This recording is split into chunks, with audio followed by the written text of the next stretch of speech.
Paras cantik adalah suatu kebanggaan bagi kami sebagai seorang wanita. Semua wanita pasti suka menunjukkan kecantikannya. Namun, tidak dengan putri cantik dari negeri Zamin Ambar. Kirana dan elok, mungkin itu adalah kata yang dapat menggambarkan kecantikan Putri Siti Jauhar Manikam, putri dari Raja Zamin Iran. Menjadi putri kerajaan adalah cita-cita setiap perempuan di masa kecilnya. Sama sepertiku. Aku, Sekar Dwi Kinanti dari SMA Terpadu Krida Nusantara. Yuk simak resensiku untuk mengetahui lebih dalam kehidupan Putri Siti Jauhar Manikam. Penyamaran seorang putri. Itulah judul naskah Nusantara yang akan aku resensi pada kesempatan kali ini. Berdimensi 16 x 23 cm dan memiliki 75 halaman, sehingga dapat kita selesaikan buku ini dalam waktu yang singkat. Diterbitkan di Kota Jakarta pada tahun 2023 dan diterbitkan langsung oleh Perpusnas Press, sebuah lembaga milik Perpustakaan Nasional. Sehingga isi dari naskah Nusantara ini tidak lagi diragukan. Seperti yang aku katakan tadi, aku memilih naskah Nusantara ini karena saat aku kecil aku mengidam-idamkan menjadi seorang putri kerajaan. Lantas muncul di benakku saat aku membaca judul yaitu Penyamaran Seorang Putri. Mengapa seorang putri kerajaan ingin menyembunyikan identitasnya bahwa ia adalah seorang keluarga kerajaan? Zamin Ambar, sebuah negeri bahari yang dipimpin oleh satu keluarga yang terkenal akan budi pekerti dan ilmu pengetahuannya yang luas. Salah satu anaknya bernama Siti Jauhar Manikam, permata kerajaan yang memiliki daya juang tinggi. Akan tetapi, ia selalu menutupi identitasnya bahwa ia adalah seorang putri kerajaan. Karena kerinduan terhadap keluarganya, Siti Jauhar Manikam rela mengarungi samudra untuk menemukan anggota keluarganya.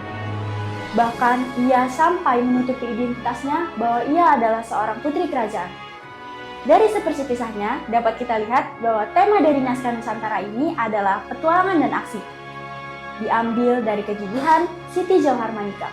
Seperti yang aku katakan tadi, keluarga ini terkenal akan budi pekerti yang kuat serta ilmu pengetahuan yang luas. Diturunkan kepada Siti Jauhar Manikam yang memiliki kegigihan dan ketangguhan untuk menghadapi segala permasalahan. Berlatar di sebuah negeri bahari yang memiliki kekayaan sumber daya alam. Naskah Nusantara ini disadur dari salah satu syair yang ada di Indonesia. Mungkin naskah Nusantara ini berkaitan dengan kehidupan kita di Indonesia. Karena seperti yang kita tahu, Indonesia adalah negara kepulauan.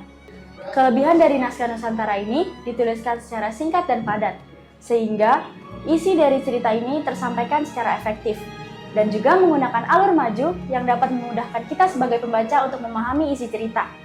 Namun, ada pula kelemahan dari naskah Nusantara ini. Yang pertama, banyak menggunakan kosakata baku Melayu yang dapat menyulitkan bagi orang awam untuk memahaminya. Yang kedua, akhir cerita yang masih sangat menggantung. Di masa kini, mungkin naskah Nusantara ini berkaitan erat dengan kehidupan kita sehari-hari.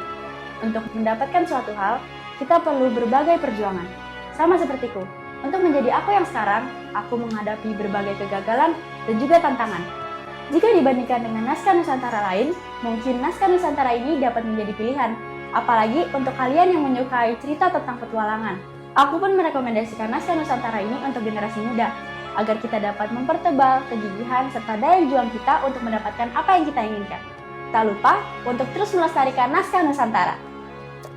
Aku sudah membaca naskah Nusantara ini. Sekarang giliran kalian. Sampai jumpa di lain video. Salam literasi.